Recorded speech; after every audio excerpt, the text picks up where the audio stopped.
Essa é a segunda parte da aula.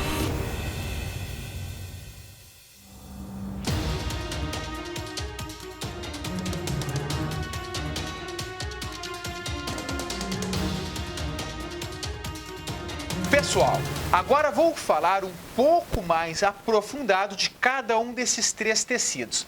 Vamos começar pelo tecido muscular estriado esquelético. Para isso, eu vou jogar uma imagenzinha aí, detalhando o músculo e suas estruturas. Curte aí! Tecido muscular estriado esquelético. O nome já está falando, ele é associado ao esqueleto, portanto, temos aqui um osso. Lembrando que, geralmente, esse tecido está nas duas extremidades ligado a um osso, mas não é sempre assim. Por exemplo, no músculo da face, ele está ligado a um osso, porém na outra extremidade está ligado na nossa própria pele. Por exemplo, quando a gente sorri, né? A extremidade do basal deste músculo está ligada ao osso, mas a outra extremidade, a própria pele, o que dá o nosso sorriso. Porém, o movimento do teu braço, ele vai se ligar no osso do antebraço e na outra extremidade com o osso do braço, o que gera este movimento. Isso serve para as pernas, né, e para outras regiões do corpo. Como é que ele se liga nesse osso? A partir de um tendão. Lembrando que tendão é tecido conjuntivo, no qual falarei numa próxima aula. Envolvendo todo o músculo, na parte mais externa do músculo, tem um tecido conjuntivo transparente que é comum para aqueles que cortam carne, né, quando vão fazer churrasco. Essa estrutura é chamada de fáscia. Fáscia muscular, envolve um conjunto grande de músculos e é também tecido conjuntivo. Só que muito importante é você saber que o músculo ele é envolto por outros tecidos conjuntivos que têm a função de nutrir o músculo, como é o caso do epimísio, endomísio e perimísio. Então, qual é a diferença entre epimísio, perimísio e endomísio? Veja bem, o endomísio é um tecido conjuntivo que está envolvendo cada uma das células do músculo. Já o perimísio, ele envolve um grupo de células, um grupo grande de células. E o epimísio, ele vai envolver diversos grupos de perimísios, ou seja, de dentro para fora. Tem o endomísio envolvendo cada célula, o perimísio envolvendo um grupo de células e o epimísio envolvendo diversos grupos de células. Este grupo de células que é envolto pelo perimísio, ele é chamado de fascículo, ou seja, este fascículo é envolto pelo perimísio e cobre diversas células musculares. Aí aqui foi puxada uma célula muscular. E muito cuidado, quando se trata de célula muscular, os nomes são um pouco diferentes, né, para complicar.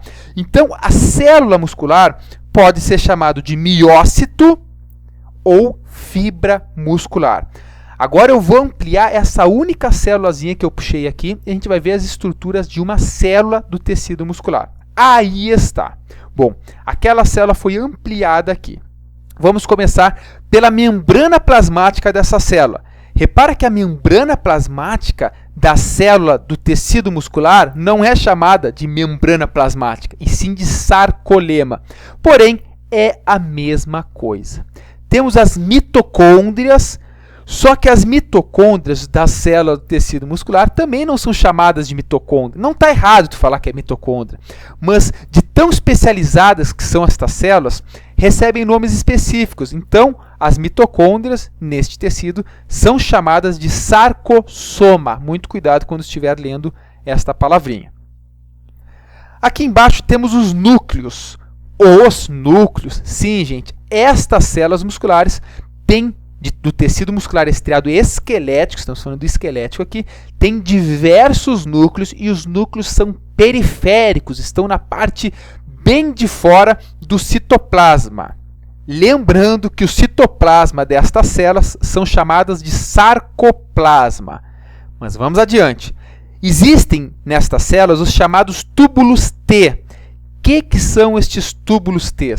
Eles são invaginações da membrana plasmática, ou, cuidado, do sarcolema, que vai facilitar a propagação do impulso nervoso. Esse impulso que eu vou falar em seguidinha no decorrer da aula. Temos também o retículo endoplasmático liso, que também é chamado de um outro nome. O nome é retículo sarcoplasmático. Porém, lembrando, é a mesma coisa. A função do retículo sarcoplasmático é armazenar íons de cálcio. Esses íons são de fundamental importância na contração muscular. Em seguida, vocês vão entender também. Bom, uma célula muscular possui várias miofibrilas. Repara que são várias miofibrilas em uma única célula muscular. E estas miofibrilas, existem nelas os que a gente chama de microfilamentos. Lembra do citoesqueleto chamado de microfilamentos? Aqui estão. Se você não entende muito ainda de citoesqueleto, procura aí a minha aula sobre organelas e estruturas celulares, né? Tem duas partes e uma delas a gente fala, né? Eu falo dos microfilamentos, que é um tipo de citoesqueleto. Esses microfilamentos são os de actina e miosina e eu vou ampliar agora eles aqui.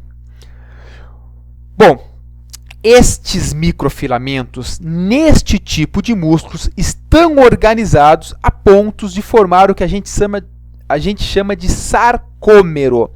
Um sarcômero, então, vai ter o alinhamento destes microfilamentos, os finos e os grossos. Vai ter também o que a gente chama de linha Z e a banda H, que fica aqui esse espaço, digamos, vazio entre estes microfilamentos. E repara só, existe a banda I. A banda I vai do microfilamento de miosina entre um sarcômero e outro. E estas são as estruturas básicas, né? Digamos, a morfologia do tecido muscular estriado esquelético. Eu vou explorar um pouco mais esses termos logo em seguida na parte de contração muscular. Há muitos anos atrás, eu me lembro de me perguntar como é que um músculo se contrai, como é que ele diminui de tamanho, porque quando você contrai ele diminui, e consequentemente gera um movimento. Isso sempre me deixou muito curioso. Quer entender como é que funciona? Vamos seguir, dá uma olhadinha nesse esquema. Então vamos falar da contração muscular. Primeiro, algo muito importante. Aqui está o retículo sarcoplasmático ou retículo endoplasmático liso.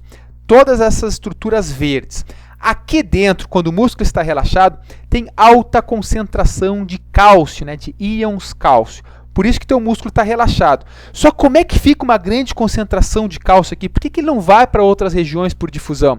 Porque aqui tem uma bombinha ativa, né? Um transporte ativo, mantendo a maior concentração desses íons no retículo sarcoplasmático. Só que aí vai chegar um impulso nervoso. Esse impulso nervoso vai fazer uma alteração da permeabilidade da membrana plasmática, o que vai gerar a liberação dos íons cálcio para o sarcoplasma ou o citoplasma das células musculares. Quando o cálcio está livre no citoplasma é que vai ocorrer a contração muscular. O cálcio ele permite a contração porque ele expõe os sítios de ligação entre a actina e a miosina. Lembrando, a actina são os filamentos finos dos microfilamentos, enquanto que a miosina é a parte grossa dos microfilamentos. Então, quando liberou o cálcio vai liberar os sítios da miosina e a actina vai conseguir se ligar, ocorrendo a contração. Então, o que vai ocorrer? Vai ocorrer um encurtamento da distância entre as actinas, porque elas vão se deslizar pela miosina. Então, se ocorre esse encurtamento de cada um dos sarcômeros, dos diversos sarcômeros que tem na fibra muscular, ocorre o encurtamento do músculo e, consequentemente, a contração muscular.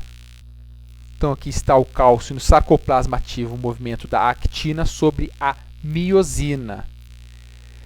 E é interessante saber que, para isso ocorrer, ocorre o gasto de ATP para que ocorra o movimento. E é importante saber que, para ocorrer o relaxamento muscular, também tem que ter ATP. Para ficar mais claro, vamos assistir esta animação. Então vamos ampliar o tecido muscular estriado esquelético. Ampliamos aqui, vamos chegar numa única célula deste tecido, que aqui está, que é chamado de fibra muscular ou miócito. Só que vamos ampliar um pouquinho mais para ver o que acontece aqui dentro. Ó, temos aqui uma terminação nervosa. Quando o impulso nervoso chega para o músculo, a partir de uma ramificação do neurônio, né, que essa aqui é uma junção chamada de junção neuromuscular, neurônio com músculo. Então chegou um impulso nervoso. Vamos ver o que ocorre lá em cada um dos sarcômeros desta célula muscular. Então temos aqui um sarcômero. Ó, os filamentos mais grossos e os filamentos mais finos, ou seja, filamento de miosina e filamentos de actina. Quando ocorre a contração muscular, ocorre o encurtamento da distância entre estes microfilamentos. Mas vamos entender o que ocorre lá dentro. Cuida só. Filamentos de miosina e os filamentos de actina. Cuida que o que ocorreu aqui foi o movimento. Quem se locomoveu não foi o microfilamento de miosina, e sim os filamentos de actina. Então cuida que o que ocorre, ó. Então a miosina que vai carregar a actina e ela vai se ligar nesses sítiozinhos de ligação que só estarão expostos graças ao cálcio, né, aos íons cálcio. Então repara que a miosina trouxe a actina. Quem deslizou foi a actina. Para isso ocorrer, gasta ATP. Gente, contrair músculo gasta muito ATP. Quando gasta um ATP, libera o ADP mais fosfato. E aqui estão os sítios de ligações, que eu te disse que eles só são expostos graças ao cálcio, a liberação do cálcio que sai do retículo sarcoplasmático para o citoplasma, né, para o sarcoplasma destas células.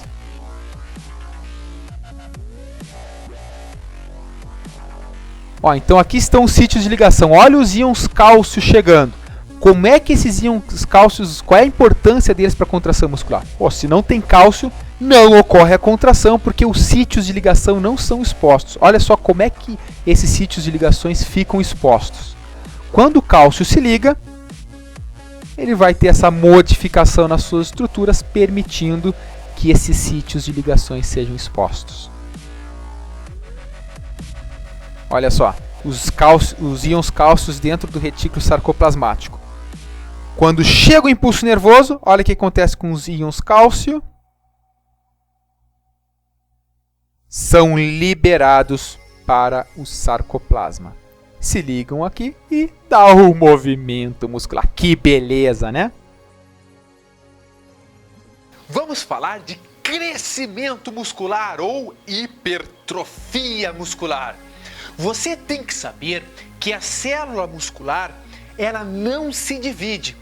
Ou seja, se você tem 10 milhões de células musculares na perna, estas 10 milhões de células ficarão para sempre. O que vai fazer o teu músculo crescer são estas células musculares ganharem volume. Como é que elas crescem? Como é que elas ganham volume? Quando você faz muita força no músculo, esse músculo, estas células, essas fibras, sofrem o que a gente chama de microlesões, ou seja, elas ficam lesionadas e elas se regeneram. Quando estas fibras, estas células se regeneram, elas acabam aumentando o volume porque elas ficam com mais miofibrilas, com mais microfilamentos dentro delas. É importante saber que a célula que está envolvida no crescimento das células musculares são as células satélites. Imagina que aqui tem uma fibra, uma célula muscular. Na parte de fora da membrana plasmática, estas células satélites estão. Quando ocorre uma lesão nesta célula, né, pequenas lesões, estas células satélites se fundem nesta célula lesionada e ela passa a aumentar de tamanho, né? Fica mais volumosa. Por isso que quanto mais peso você levanta, mais forte você fica, né? Com maior volume de músculo você fica. Tu já deve ter tido a experiência de ir para academia, principalmente a primeira vez que tu chega lá, pô, meu, vou para academia ficar forte, né? Aí tu chega lá, né, faz aquele com 5 kg de cada lado, chega na tua casa, tu não consegue nem mover os músculos de tanta dor. tu lesionou muito o teu músculo e, consequentemente, ele cresce um pouquinho. Aí, depois que você faz mais exercício, ele vai crescendo, crescendo, crescendo, claro, com um determinado limite. E muito cuidado, quando você for na academia, tem gente que gosta só fazer, né, só a parte de cima, deixa as pernas para lá, aí tu fica no famoso sorvete. Ou o que ainda mais bizarro, né? Tem gente que faz só de um lado do corpo. Mas tem mesmo, gente que já fez essa experiência. Aí fica mais ou menos assim, ó. Bizarro. É interessante você saber o que depende também da intensidade muscular. Por exemplo, quando você levanta uma caneta, você está fazendo força para levantar uma caneta. Mas se você precisar levantar algo mais pesado, você vai fazer mais força. O que depende de acionar mais força ou menos força? Ora, uma célula muscular, quando ela é acionada, ela contrai com toda a sua força daquela uma única célula. Então, o que vai definir a força é quantas células serão ativadas. Quanto mais força você fizer, mais células musculares você está ativando. E isso vai depender de quantos impulsos nervosos, para quantas células esses impulsos nervosos chegam. Então, quanto mais resposta do teu sistema nervoso você enviar para este músculo, mais células você vai excitar e, consequentemente, mais força você vai fazer. Pessoal, e quais são as fontes de energia para o nosso músculo? Existem 4 fornecimentos de energia para o nosso músculo. O primeiro é uma reserva de ATP que está armazenada, que está ali no nosso músculo. E esta reserva de ATP só te dá energia para 1 a 2 segundos. É muito pouca energia. Só que em seguida já vem a fosfocreatina. A fosfocreatina é uma molécula de fosfato ligada a uma creatina. Por isso que esta fosfocreatina libera este fosfato e esse fosfato rapidamente se liga a um ADP, formando ATP, energia para as nossas células. Só que esta fosfocreatina só dá fonte, só fornece energia para mais uns 8 segundos de exercício muscular. E aí entram outros mecanismos, outras fontes de fornecimento de energia. A terceira, então, é fermentação láctica, ou seja, é uma fermentação, é uma produção de ATP sem o oxigênio. O nosso músculo faz muito disso. Ele nem depende do oxigênio e mesmo assim está fazendo energia, que é pela fermentação. Produz ATP, pouco ATP, mas produz. Só que não é o suficiente. Então, existe um quarto fornecimento de energia para o nosso músculo, que aí sim é a famosa respiração celular. Tenho aula já sobre a respiração celular, procura aí que você vai encontrar ela. Bom, a respiração celular depende de oxigênio e por isso que as nossas células têm uma reserva de oxigênio que está ligada a uma molécula chamada mioglobina. Esta mioglobina fornece oxigênio também para as nossas células. Obviamente tem o próprio oxigênio que vem pela difusão da nossa respiração, mas é muito importante as nossas células terem oxigênio para conseguir produzir energia e, consequentemente, ocorrer o movimento. Imagina se teu coração fica sem energia. Pô, ele para de bater, cara. Se não tem ATP, ele para e aí tu morre. Por isso que, principalmente o coração, ele não pode deixar de receber ATP. Outro assunto muito interessante é sobre o tipo de fibra produzido nos nossos músculos ou nos músculos dos outros animais, né? Veja bem, existe a fibra muscular branca e a fibra muscular vermelha. A diferença entre elas, basicamente, é que as fibras brancas, elas fornecem mais força por um curto período de tempo, enquanto que as fibras vermelhas fornecem talvez nem tanta força, menos força, só que por um período de tempo muito mais longo. Por isso que quando tu vai comer um peito de frango é aquela carne branca, porque tem muita fibra branca. Porque a galinha ela não faz voos por longas distâncias, então ela não precisa ter uma fibra vermelha. Ela tem aquela explosão muscular que dá aqueles voos rasantes durante alguns metros e para. Por isso que ela precisa mais é de força. Então, são fibras brancas. O peito da ave galinha é rico em fibras brancas. Agora, pega os músculos das pernas de um atleta. É cheio de fibra vermelha, porque ele necessita ter muita resistência. Ou uma ave migratória, que vai de um continente a outro migrando. O peito dessas aves já tem que ser com fibras vermelhas para aguentar longas distâncias. Agora vamos falar rapidamente, falamos aí do tecido muscular estriado esquelético, vamos falar bem resumido para a aula não ficar muito gigante sobre o tecido muscular estriado cardíaco. Curte aí! Tecido muscular estriado cardíaco. Lembro a vocês que ele ocorre no coração, ele forma o miocárdio, né, o músculo do coração. E é interessante, por curiosidade, saber que o miocárdio, que o coração, na verdade, ele é envolto também por um tecido conjuntivo chamado pericárdio. E esse pericárdio, ele, além de proteger o coração, ele leva também alguns nutrientes para os tecidos aqui envoltos. Então aqui está o tecido muscular estriado cardíaco. Repara que aqui estas células, elas são ramificadas, ou seja, uma célula começa, de repente ela já se ramifica com outra célula, se liga com outra, então elas têm essa característica de serem ramificadas.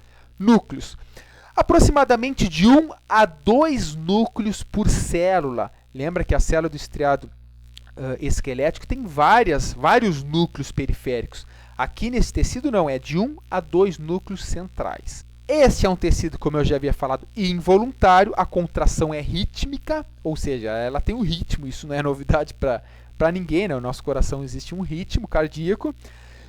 Como eu disse, as células são ramificadas e esse coração, esse músculo é constante, ele não pode parar em nenhum momento, ele não pode entrar em relaxamento durante um longo período de tempo, né?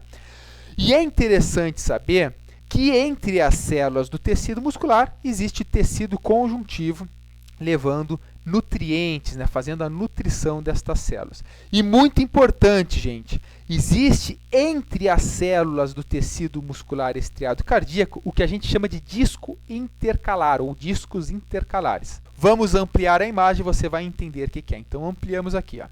Temos aqui a ligação entre as células do tecido muscular estriado cardíaco. E esta estrutura em zigue-zague que estão aqui são os discos intercalares. Esses discos intercalares, eles vão possuir os desmossomos. Esses desmossomos são junções celulares no qual vai manter as células extremamente unidas, fortes uma na outra. E é muito importante ser essa ligação, porque se ela não tivesse, imagina, o coração ele bate muito forte e durante um longo período de tempo. Se não tem uma ligação forte ali, essas células se romperiam e ocorreria a morte do tecido. Por isso os desmossomos são importantíssimos na união entre estas células do coração. Tem também a junção GAP. A junção GAP é uma junção que comunica as células do tecido muscular estriado cardíaco. Isso é muito importante porque, lembra, as células do coração são autoexcitáveis. Então, quando uma bate, lá no marcapasso cardíaco, todas as outras têm que bater ao mesmo tempo, né? Com um determinado ritmo. Então, imagina se não tem essa junção para mandar o impulso, né, para mandar informação para as outras células, para falar, está na hora de bater todas juntas. Então o coração ia entrar em colapso, não ia funcionar. Portanto, tem que ter a junção tipo GAP. Os túbulos T, que eu já havia falado do outro tecido, né, que são invaginações da membrana plasmática, tem a mesma função, né? O retículo sarcoplasmático, os discos intercalares aqui, e as miofibrilas também. Este coração possui estrias, então essas miofibrilas estão organizadas a ponto de manter as estrias. E para finalizar, falaremos agora do tecido muscular liso, aquele que não tem estrias, aquele também que a dona Vera Louca não conseguiu controlar juntamente com o coração, com o estriado cardíaco, não conseguiu imobilizar e por isso levou 2 tiros do ladrão. Curte aí o esqueminha que eu preparei. Tecido muscular liso. Gente, tecido muscular liso, as estrias não estão presentes, então são sem estrias. E por que estão sem estrias? Porque os microfilamentos não estão alinhados, né? Esse tipo de tecido muscular, o tecido muscular liso, ele pode ser classificado como unitário ou multiunitário. O unitário é o que está nos órgãos, basicamente, por exemplo, como o estômago, o intestino, né? No qual uma fibra nervosa vai mandar impulso para diversas fibras musculares, né? Diversas células musculares. Ou seja, é menos coordenado este movimento. Porém, no tecido muscular liso, multiunitário, é praticamente uma fibra nervosa para cada célula, para cada fibra muscular.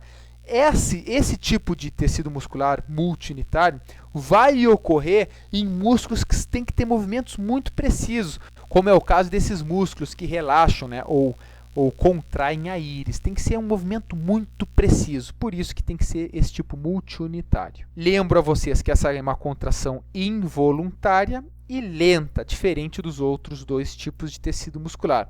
E aqui, no tecido muscular liso, ocorre apenas um núcleo por fibra e este núcleo é central. E eu já ia esquecendo de falar algo muito importante, que é a regeneração do tecido muscular. Veja bem, o coração, o miocárdio, tecido muscular estriado cardíaco não regenera, infelizmente. Por isso, quando alguém tem um infarto e algumas células não recebem oxigênio e estas células do miocárdio morrem, não tem mais o que fazer para regenerar elas. Agora, a musculatura estriada esquelética já pode regenerar. Como eu disse para ti aí, né? Faz exercício, as células têm microlesões e essas microlesões se regeneram. É óbvio que ela é limitada, a regeneração desse tecido muscular estriado esquelético é limitada, mas já consegue regenerar. Agora, a musculatura lisa, o tecido muscular liso, já tem uma capacidade de regeneração maior, mais eficiente. E assim, me despeço de vocês. Muito obrigado, um grande abraço e até o próximo vídeo. Um beijo aí, seu